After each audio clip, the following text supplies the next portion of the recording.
everybody, this is Rose of Sharon, and I'm back again with another book review. This is actually a magazine. It's titled Daniel and Revelation, and of course the super titles state, Shocking Evidence proves the ancient Bible visions are actually true. No shock. Armageddon and the four horsemen of the apocalypse are explained. Revelation's prophecy. They're fulfilled before Jesus' return. And of course it states here that there are 7 seals of the apocalypse. Of course, only the angels can break the seals. And then the final judgment, of course, is Jesus himself. But it's interesting to see here the parallels, and it goes through the book of Daniel and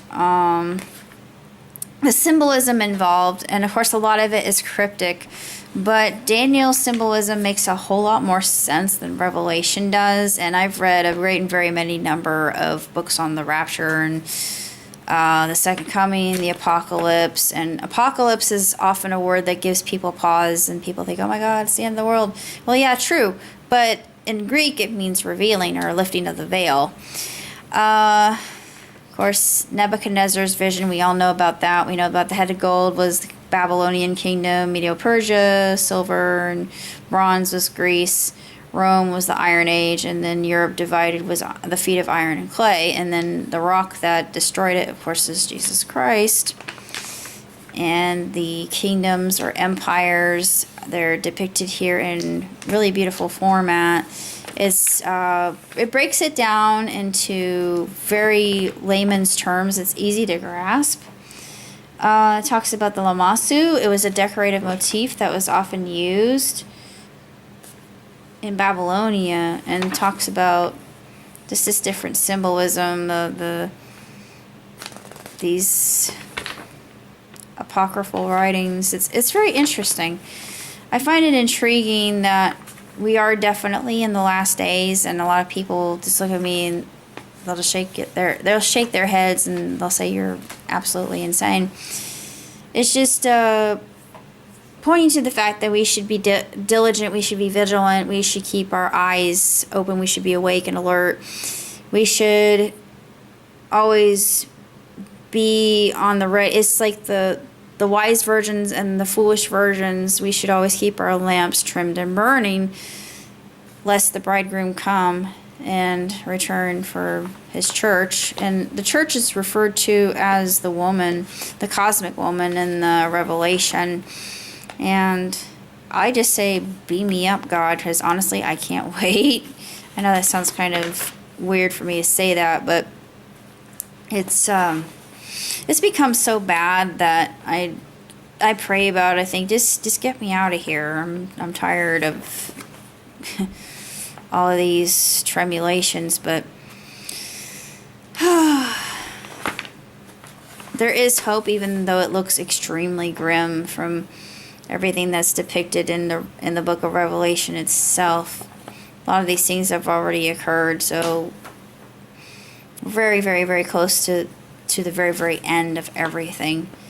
And especially since a lot of things have happened, and this might get me in trouble, but there are some time travelers out there that have been messing around with timelines, and this is not information according to me. This is information according to a very reliable source of mine, and the truth will out. So I'm not ashamed of sharing that truth. I'm not afraid of sharing that truth. I am strong and I'm bold in my faith, and I know that God tests me according to that, but I'm here to help other people, and I'm here to help encourage other people in Christ's name. And hopefully I'm doing a good job of spreading that word. Now, I don't claim to wave my Christian flag a lot, although I am Christian. I do believe, and I am not ashamed of that. However, I do not push my beliefs on other people. I respect other people's opinion, because yes, everybody's entitled to that. But this magazine was actually published by what company? amazing facts. So there's a lot of really inspirational words of wisdom to be spoken of here, and also the churches that the letters are written to. It's actually speaking to us, especially the lukewarm church. And I thought, oh boy, I hope that we're not lukewarm. I don't think that we are. I'm in a different church now. I'm in a Hispanic church that's Pentecostal and charismatic, but nevertheless, it's something to really ponder about. It's just another tool in my tool belt and weapon in my arsenal as far as knowledge of the good book is concerned. And I'm always reading, I'm always learning, and I read a lot of apocryphal books. I read a lot of the Epigrapha. I've read other books concerning this. I'd really like to read the Gnostic Bible. I know that I'll be looked at like, oh, you're a heretic, but I consider you have to read other texts as well to help the real text to make true sense. It's not bad to have wisdom. It's not bad to seek wisdom. You just have to rely on the truth, which is God. That's the truth with the capital T. Yeah, you'll get persecuted for it. You'll get ridiculed for it. People will mock you. People will say, well, you don't have a brain. You don't believe in this certain way. Maybe I don't, but this is how I'm convicted, and that's just how I feel. I really don't have a lot to say about the magazine in and of itself, but if you're like me and you can't make a lot of sense or no sense at all out of Revelation, it helps Revelation make more sense.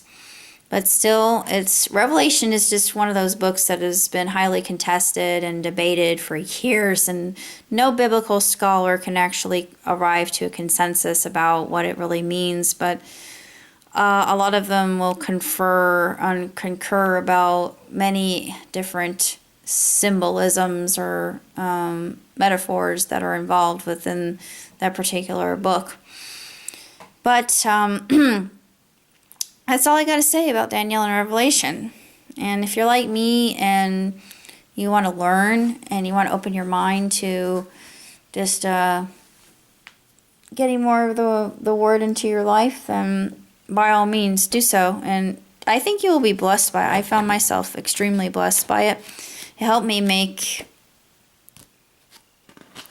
perceive Daniel. I understand a lot better. I don't know why, but I get the Old Testament so much more. Old Testament just seems to make more sense to me for some strange reason. But Revelation is one of those books that you just look at it and you think, oh my goodness, how in the, what? I'm addlepated. I just don't understand, but it helps it become more concrete. But that's all I gotta say. So until next time, live on and prosper. Ciao, tutti.